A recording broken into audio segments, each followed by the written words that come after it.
Welcome to Growth Gatherings. Here we share stories about people who are making a difference in the business community. Our guest today, Maheen Rahman, CEO of InfraZamin Pakistan, a UK-backed infrastructure development organization. She set up its operations in Pakistan and has successfully delivered some key projects to develop the infrastructure in Pakistan. Previously, she led Bank Al Falah Investment Management and IGI funds. She started her career with ABN AMRO and Merrill Lynch Singapore. Maheen also serves on several boards. Let's welcome Maheen. Welcome, Maheen. Thank you for joining Growth Gatherings. Thank you. So, walk us through your professional journey. How did you get into finance? So I think that was an interesting, I think very early actually Hmm. in life. I read a book, I think maybe I was in A levels or something, and it was called Liar's Poker. And it was a book about how in the 80s, all about Wall Street and how it was developing and the trading culture and, how fast paced that environment was and, how they were kind of creating something very new and very fresh, at that time. And I think that just piqued my curiosity about finance in particular. And so when I went to college and then when I did my postgrad, I studied it. So I studied economics and I studied finance. And I think that internal sort of fire, if you like, related to, okay, I want to figure out this field, kind of went from there. And I think from graduate school, I essentially got a job in an investment bank, and that was in Singapore. And so I started on that journey, from the get go. And I think, people say finance and they tend to club it into a particular sort of, okay, it's just a bank and all that. But actually, finance is highly nuanced and there's multiple different areas that you can look at. And I found in my own journey that to explore each area, spend enough time in each area gives you a whole new flavor of a different way of doing fundamentally the same thing, but different tools and techniques and different ways to create different kind of transactions and have impact. So that was the journey that I've been on. And if you look at my career, it's everything from investment banking to asset management to infrastructure financing now to impact. And I think there's just so much to explore in that field. So that's how I have sort of taken that, and I've taken it as a journey.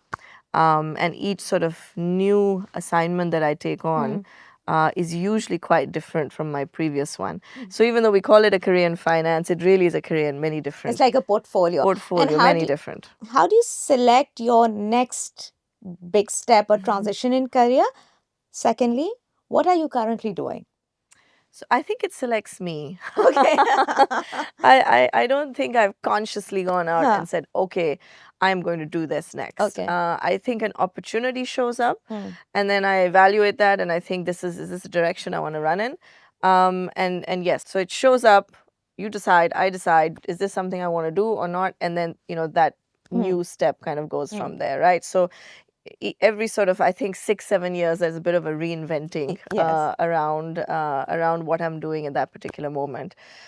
So when it comes to what I'm doing today is very unique and very different from what we call sort of traditional finance, where we look at banking or commercial asset management that you have here. I'm doing a sort of segment of impact finance where we're looking at development finance, but through a very local Pakistan lens, right? And how does that work? Because it has the bigger elements of infrastructure, project finance, corporate finance, all attached to it. But there's a lens which is very specific. And that lens is that, every project that we do or every project that we take on has to carry some degree of development for the country. And I think that's the most rewarding I've seen so far in my career, where, everything you're building in different layers, right? Everything from how are we impacting the climate, to is this project going to be sustainable for the local environment?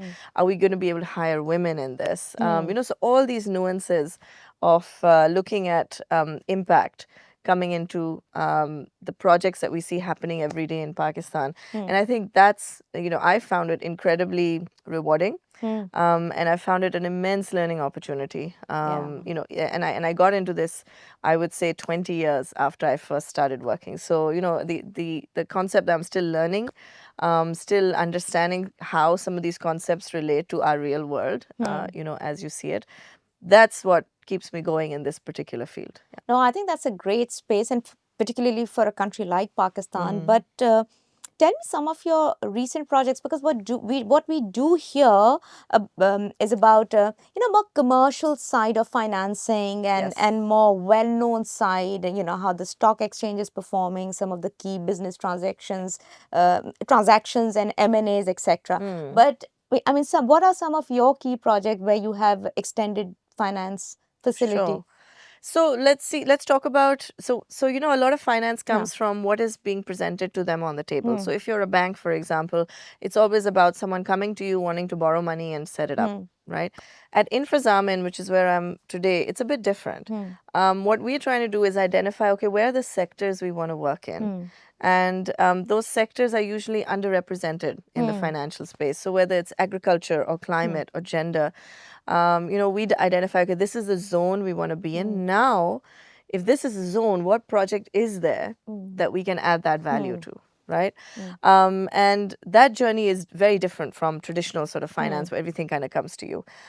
So what we've worked on here, we've done some really interesting projects. Something we're working on at the moment is related to sort of decarbonization, so reducing traditional grid usage or reducing the amount of sort of traditional fuel that we have in telco towers. So, if we have a massive population and we also have a very vibrant telecommunications sector, so, your phone, your mobile broadband, all these things. But this is all powered by towers who have to rely on sort of fossil fuel energy. And so they become very heavy emitters of carbon, right?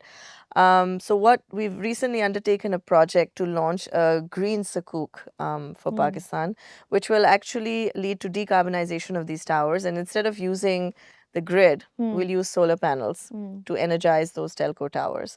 So now a lot of your mobile broadband, which you have, will now be driven through solar energy rather than fossil fuel energy. So, that saves a tremendous amount of fuel bill for Pakistan and also obviously better for the environment, right? So that's a project that we were helping a group by the name of Brilliance Group. They do this work and they also involve AI and they have battery solutions, etc. But we thought the project was really interesting from a decarbonization perspective. And we're rolling it out. So I think that's going to be a very interesting, and I think they're the first people in the market to actually launch a green sukuk in the private sector. So we're happy to support that. The other one that we worked on about 2 years ago, which is now really seeing some amazing developmental angles come to it, was we wanted to do something specifically related to climate after the floods in 2022, Yeah. specifically with all the homes that got damaged. And with climate, women and children are usually the most affected and kind of at the front line of these things. So post 22, we wanted to do something, and we partnered with an institution by the name of Kush Microfinance, and they work, I would say, largely with women in terms of their borrower profile. And we said, let's do something around gender, but make it specific to house reconstruction or business reconstruction or building schools or, actually creating micro infrastructure in rural areas. And so we structured together a transaction which actually ended up becoming South Asia's first gender bond, because the proceeds from that bond, it was about $10 million at the time, they went all towards lending towards women for these specific. Congratulations. I think thank that's you. a big achievement. Yes. Yeah. And so 2 years in, over 50,000 women have benefited from that specific bond. And it's gone towards school reconstructions, building IT labs in rural areas. Yeah, sorry, when you say women have benefited, so is it more given like a charity or skill building? No. It's specifically it's a commercial, so it's lending. Okay, so it it's has lending, to be so sustainable. to It's support their lending, yes. businesses. And so it went to specific areas of creating micro infrastructure development. So I think, look, the work that we do, there's a difference between doing something commercially viable and doing something philanthropic, right? I think in philanthropy, it's not always sustainable because you're never sure Absolutely. Yeah. how, when the donor money dries up, Exactly. right? But when you create a commercial venture which allows women to come and avail a facility, you're helping them get financially included.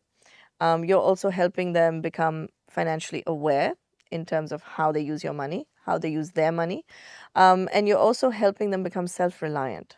Yeah. Right. And how do you have cases for like not getting the repayments on time or bad debts? And It's very low.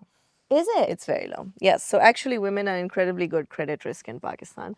It's very, very low. And I think that's the amazing part of, Yeah. actually getting into areas which are underserved is that you think there's a risk. You think there's a big risk to lending to a Yes. certain subsect. Turns But it's out actually not. that that's actually not true. Yeah. And how do people or those sectors find you? Do you guys go about doing your road shows, or like where's the matching happening? So, I mean, we rely on the institution, right? So, we are the financing arm, but Okay. then there's an institution that we're partnering with. So, we rely on them to be the distribution agents for something like that. So, And that institution is Cash Microfinance, yeah, for that one in okay. particular. So you see, if you look at all the projects that we do, there are huge elements of development within it. But those projects are always commercial, right? Many times, particularly when we've done work in agriculture, for example, particularly agricultural storage is something we're looking at in a big way. And if you're aware of Pakistan's agricultural system, it's massive. It's 20% of our economy. But it's so underrepresented, it's underbanked, it's I would say there's virtually no real supply chains that are relevant, no storage facilities that are enough for our needs, with the net result that whatever we produce, we will lose anywhere from 30 to 60% of it. So that's quite a lot. That's a massive amount, right? So we are working with private parties to build warehousing capability for the agricultural space. We've also completed a project last year now that supported food processing and expansion of food processing facilities, as well as wheat storage silos and warehouses, etc., as well as greening the whole infrastructure using solarization, etc. So, we really have to go to the sector, develop the project, and then finance it. In traditional finance, which happens in this country, most likely it's the top 100, 150 corporate groups or entities that can actually get financing. But we are trying to work with the next layer and make them bankable, as opposed to them not having that access otherwise. Thank you. I think there's some great work that's happening there. Moving on. Why are there so few women leaders in the financial sector? Actually, generally, I would say. What are your thoughts? Well, I think the general global statistics aren't fantastic either, but I think we have seen a big shift internationally, at least towards in the last 6 or 7 years of bringing in women, promoting women, and moving them to the top. The numbers are still nowhere near where they should be. I think in Pakistan, it's an incredibly difficult story. I think we were doing a in-house sort of research to see how many women CEOs had there been of licensed Pakistani financial institutions. Turns out we couldn't even get to the number 10, and that's in the whole history of Pakistan. And how? Oh, that's in the whole history. And History how of many Pakistan. financial institutions are there? Registered financial Oh, institutions? today I think they're well north of 50 or 60, easily. Easily. So if you go back in history and look at Pakistan's, whether it's the banking system or the asset management, their industries, the financial industry has been strong and steady and stable for the last, I would say, 30 years, ever since privatization began in the early 90s. But in that course of time, we've barely had 6 or 7 women CEOs of these financial institutions. And I think the number of women who have actually sat as bank CEOs is probably, I don't know, not more than 2 or 3. Yeah. So, there is, I would say, a serious problem in Pakistan where perhaps the nursery of women in the financial space is not being created, right? And I think people try, and you get that differential at the very lower level. You'll hire 50-50 on your management trainees. But as women, you see the corporate life cycle is completely different to a woman's biological life cycle, right? And just when she ends up in a very sort of productive, as an employer, we look at it, the 30s to 40s, 30s to 40s, is an incredibly important time for your career, because that's where you're laying the foundation. That's also the time a lot of women step away to look after their families, right? So they sort of miss that. And, I've always been a big proponent of women who choose to do that. I mean, all power to them. But those that wish to come back should be allowed to do so without losing things like seniority, without losing that, sort of, there's a bit of a perception that they haven't done enough or they don't know enough. But in reality, a woman stepping out to be a mom is becoming, a very efficient manager in many, many Yeah. ways, right? Yeah. So whether it's, logistics management or time management or just general administration, women are still building those skills as mothers, Hmm. right? Hmm. And I don't see why they cannot translate back Yeah. directly, into the Yeah. workspace. So I'm always encouraging of women to come back and make that effort, because I think generally, women do stay in careers for two reasons. One, they enjoy them, or two, they need them. Hmm. Yeah, they need the financial security. So why not create those windows of opportunity to have Yeah. them come back? And I think that's just a function of um, the way the corporate life cycle is sort of looked at the Yeah. moment, which is not conducive. Yeah. Yeah, one is the environment, but I also feel, particularly here, but generally for women, because if even if we look outside the financial sector, Mm. there are very few women CEOs. Mm-hmm. And one reason is I think women don't network. So finding sponsors, Mm. because for your career development, you need sponsors, you need mentors. Yeah. I'm not sure it's very easy for women. And there's a lot of focus now. I see many organizations, they focus on women development program Mm. and a lot of that. But again, it's sort of targets middle management. I'm not Mm. sure if it's designed Mm. specifically for senior leaders. Mm. Uh, and when I look at your career, you've got a very successful career. How how did you develop yourself? Did you have Mm-hmm. mentors, sponsors? What was your Yeah. approach? So my approach was, I think cultivating relationships is super important. Hmm. Networking is super Hmm. important. I ultimately do believe that your work has to shine, Correct. right? So the performance element has to be there and has to be Hmm. on top. And unfortunately, I think women have to do more than men in that regard. And why do you say that? I just think it's you have to shine. There's no other way, right? Hmm. You have to shine, and I think women are very capable of it. Yeah. So. Sorry, just to, there was a study done, Mm. and they say wherever there is a minority, so it could be Mm. women at work, it could be take any other form of minority, Mm. um, that group they have to work a lot harder Yes. just to Yes. be visible and to prove Yes. themselves. So you're right, Yes. it is Yeah. true. So go It is ahead. true, Yeah, right? So you have to shine. It yeah, has to stand out. And you have to earn the respect of the yeah. people who are in a position to raise you higher, Mm, right? And I don't think you can expect that as a natural course, mm, right? So I think you have to let go of an expectation that someone's going to pull me mm, up. You have to do well in your job, in your role, and you have to become exceptionally good at it, and you will move up. mm, And I think in Pakistan, that's very important because we have such a heavy brain drain, mm, right?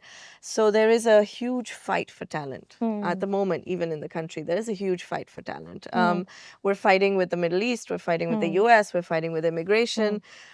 So domestically, I think employers are more than willing to support employees that they feel will add value long term. mm, And as a woman, you have that much edge because you're a woman, and that opportunity door is kind of being opened for you, but you also have to step through it with your own power, right? mm, And you have to carry your own weight in terms of your responsibilities and whatever you've delivered on in the mm. past as well, right? So I find that it's probably an excellent time to be a woman in the workspace because there are so many opportunities and doors opening at the moment. But it's really up to you on how you use that. How you leverage your, Yes. firstly, I think what you're saying is true, do good work, Yeah. but then networking and then Mm. finding those more mentors and sponsors. Yes. Okay, so you've been working for more than 2 decades. Mm-hmm. And from a, how do you balance your personal sort of priorities in life Mm. to working, because your career is very stressful, and you lived Mm. in Singapore, then you Yeah. relocated to Yes. Karachi. So Yes. how did you make those decisions? So I think that was just the career following in certain ways, but I think family has always been an important decision-making point, Hmm. especially my children, right? And the different sort of assignments that you take on, those Hmm. are opportunities that are given to you. But I think my decision to move back to Pakistan in 2005 was driven entirely by the fact that I had my first child, right? Hmm.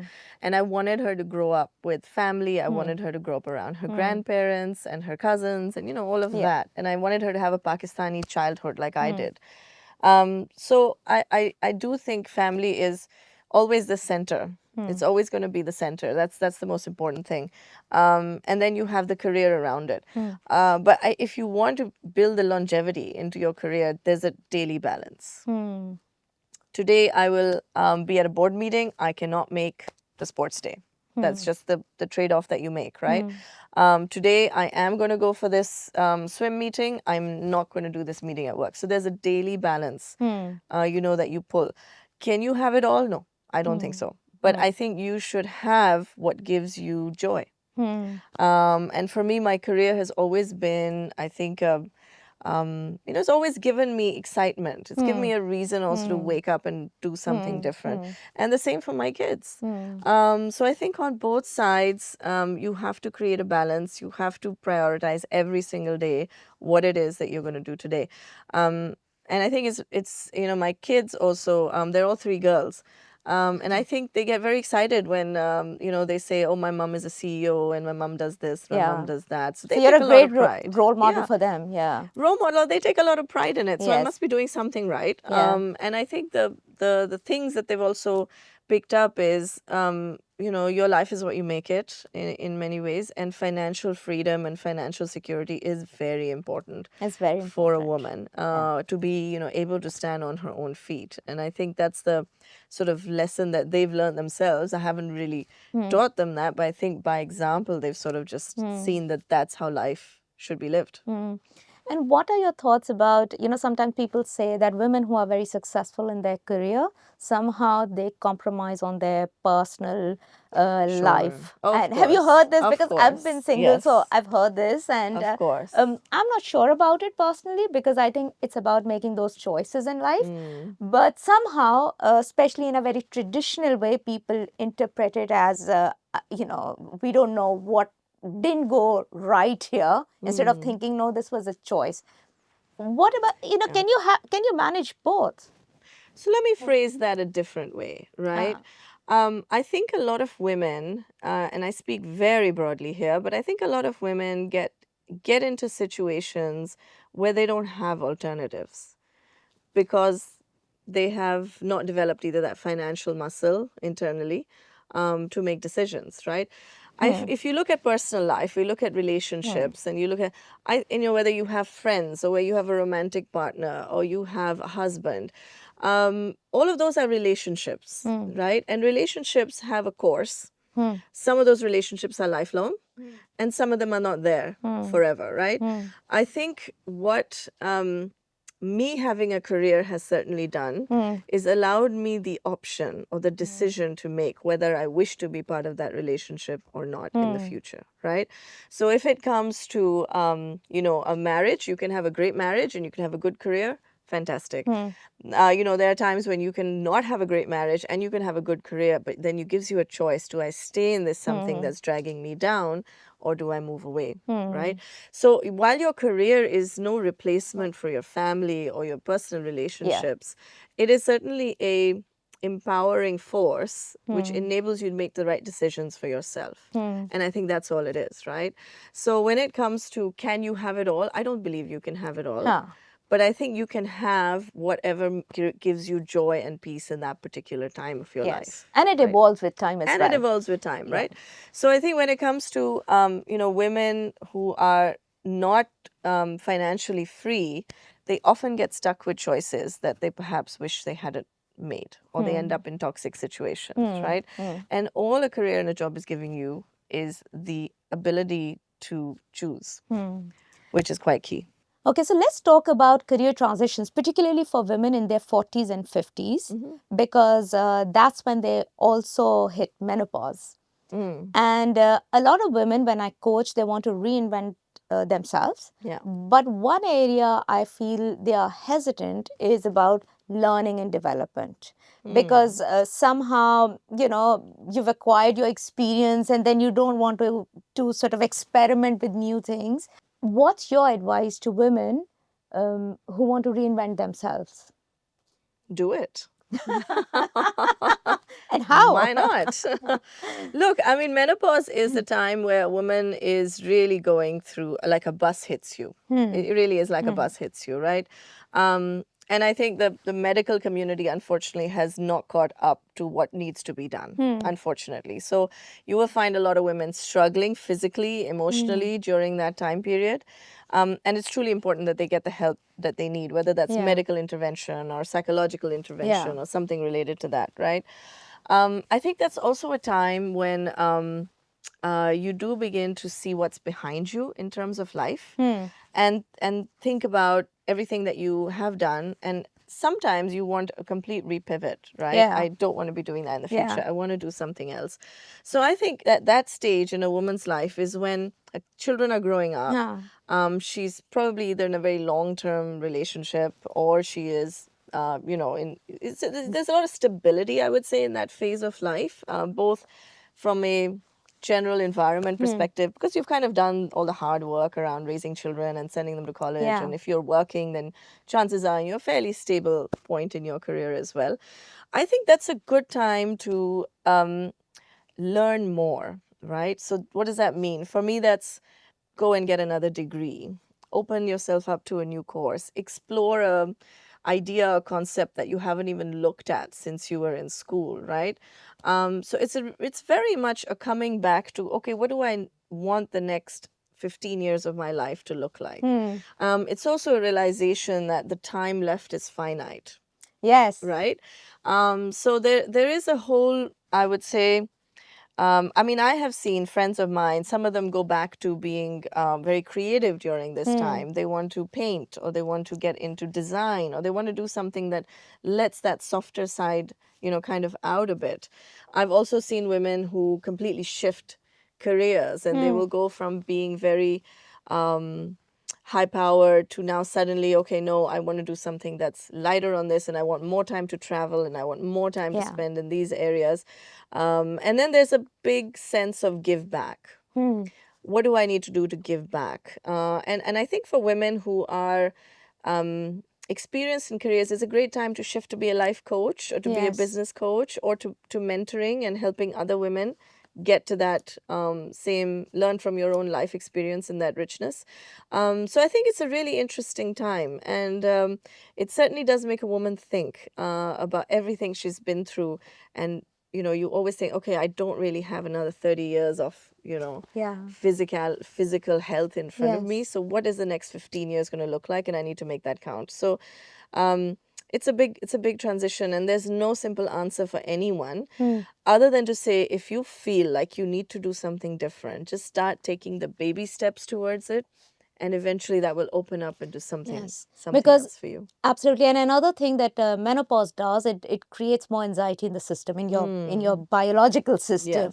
And I think the best way to manage it, of course, there's exercise and fitness routine, but is also finding that purpose, which is extremely important. So how are you giving back to society, particularly any initiative you have taken for women empowerment? Sure. So I'd like to talk about one that I'm doing with a partner of mine. It's called Women in Networks. So by the name of WIN. And what it seeks to do is create a platform for women to network. And it's really very simple. So this was started by my partner Sadia and I about 2 years ago. And we were sort of stuck in this whole Women's Day scenario of going around and giving speeches. And I felt that there was very not really I didn't think it was really having any impact, frankly. So we decided to have a networking lunch where we called all the professional women that we knew. And it started out really small in my house. We had about 20-25 women, but we had a great time because we finally got to meet other women in different professional fields. So, if you ask me about women who work in the medical industry or who work in the HR industry, I may not know so many, but this provided an opportunity to meet from many different areas, and we enjoyed it so much, we made it a regular thing.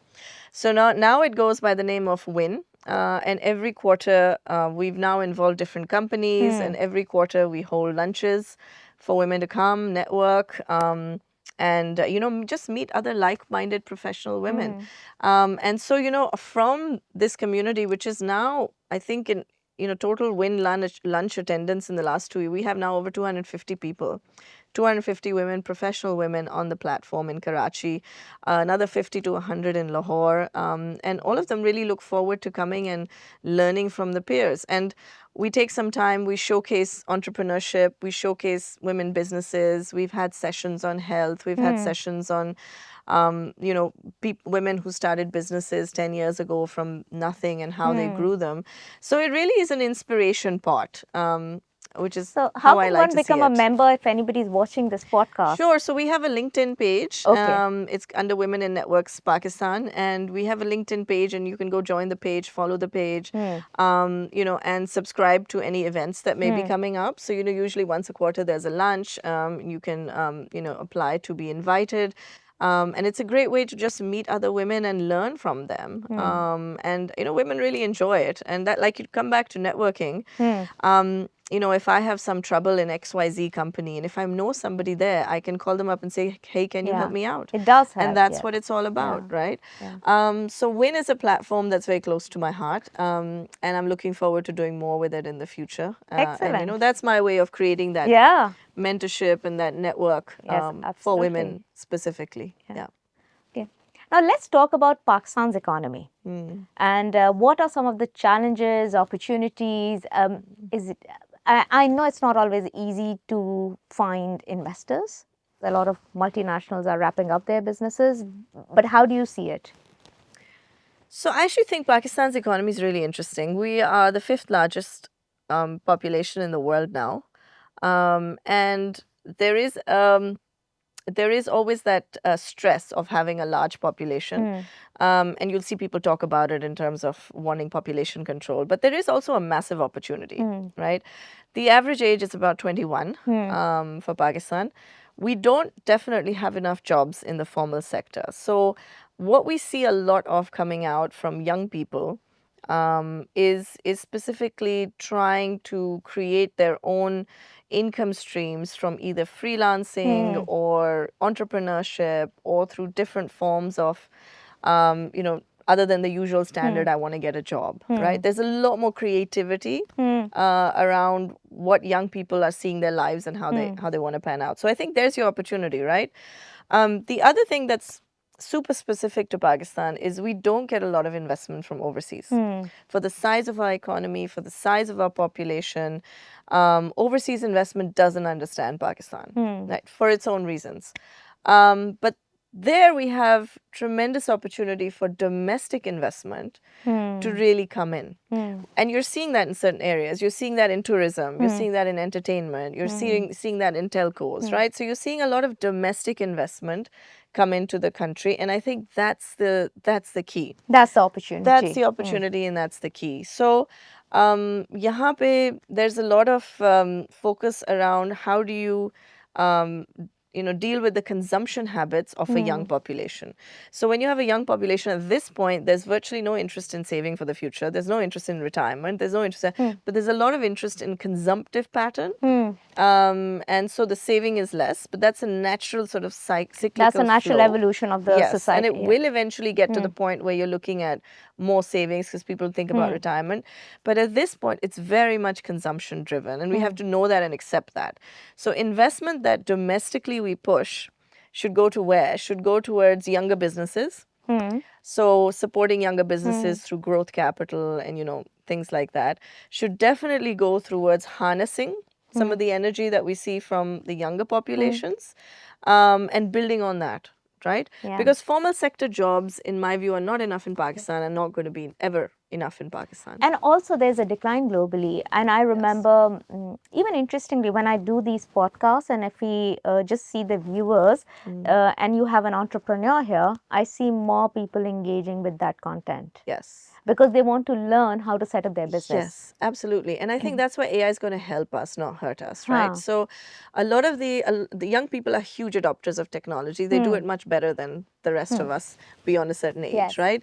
So AI for them is a tool which they should really, which they're now using to see how can we use AI to build a better business or to do something different or to create more content and so on and so forth. So I see a lot of young graduates moving into freelancing zones very quickly, using AI to support them. I think what you're going to see in a lot of traditional businesses such as banking, finance, Hmm. multinational, you're going to see AI replace a lot of those early roles, Early careers, yeah. early careers. You're going to see a lot of replacement Hmm. there. So that's a net negative for Hmm. young people wishing to enter the workforce. But I think for young people who wish to start a business, who wish to do something in their own sphere, keeping in mind the dynamics of the economy, there's an opportunity. Look at the general craze that we have around paddle, Hmm. for Hmm. example, right? Now that's a fantastic example how there's a trend and people move into that trend to capitalize on it, right? Hmm. And now all of a sudden everybody's a paddle player. But that can be replicated across multiple different Yeah. other areas as well. So you just have to plug in to what you realize is Pakistan's strength. And we always talk about Pakistan's weakness. And yes, there is an economic fragility that is somehow always there.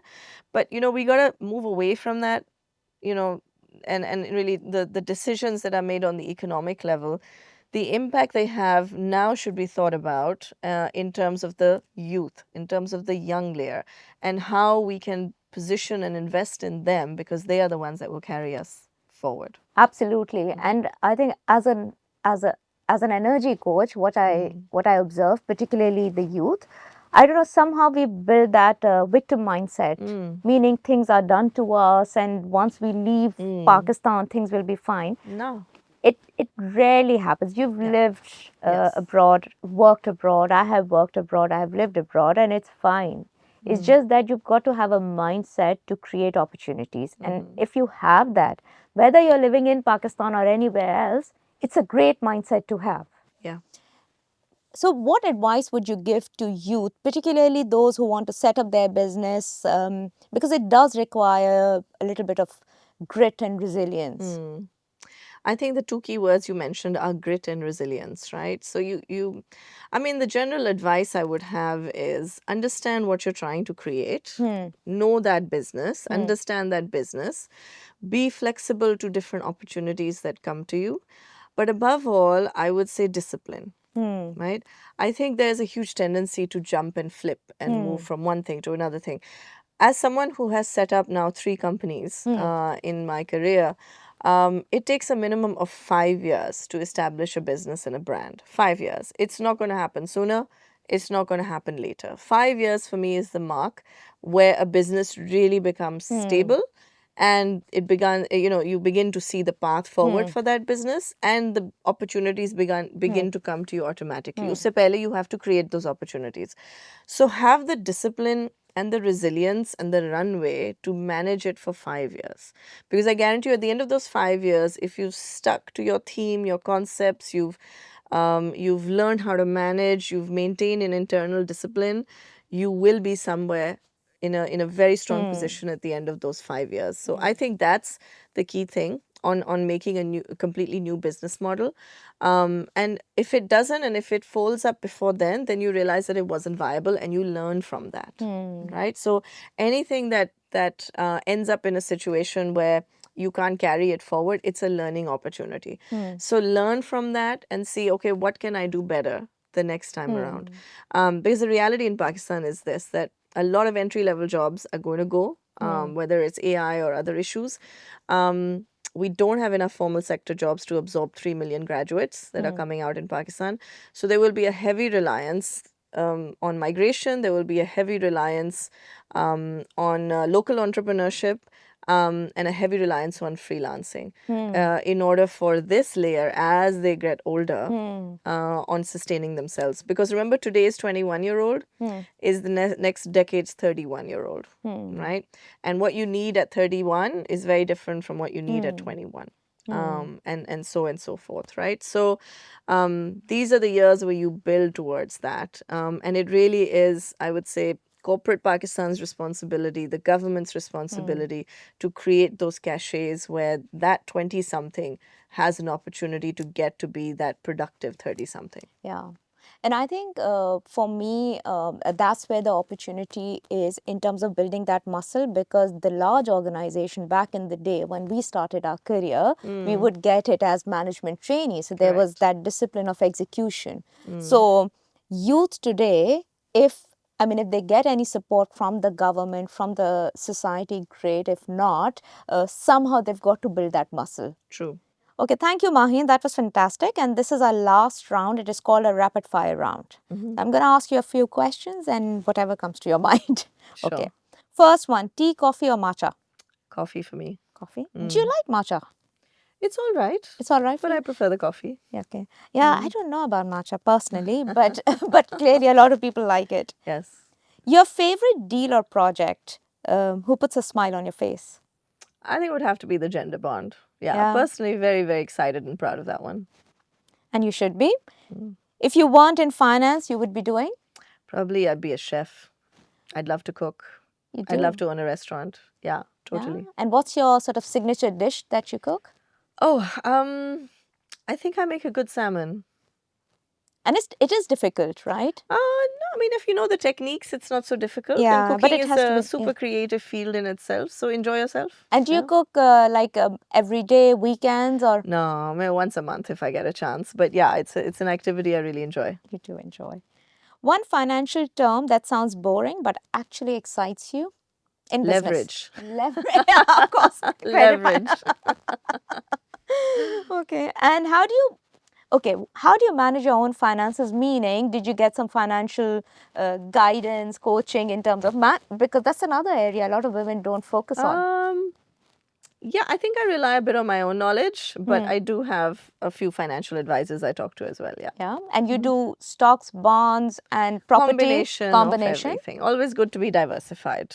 Hmm. Mm. So that's another term, leverage and diversified. Diversified. I like diversified. Yeah. The best advice you've ever received?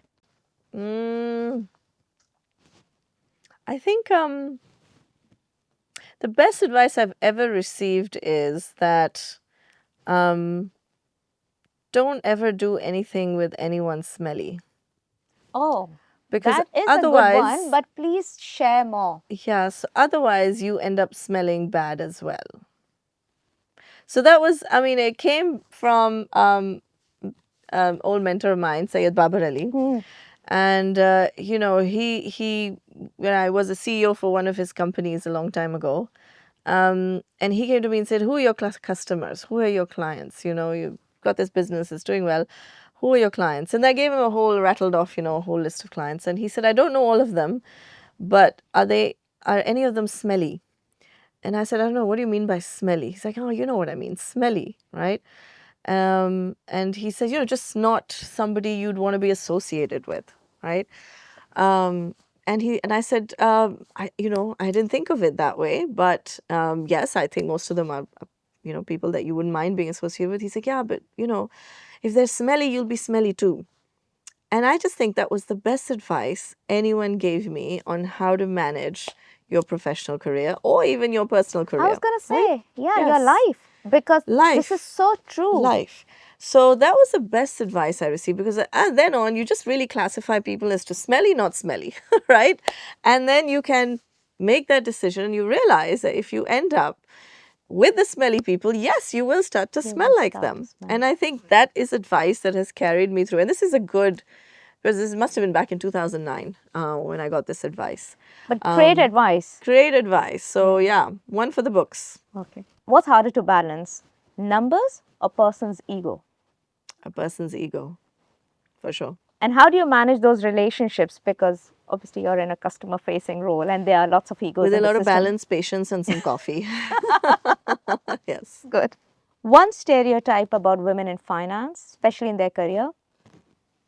That we become like men. I Hmm. don't think we do. Yeah, we don't. Mm-mm. First app you open in the morning? Probably WhatsApp. And who's your dream dinner guest? Oh, wow, that's a good one. Who's my dream dinner guest? Maybe George Clooney. That would be fun.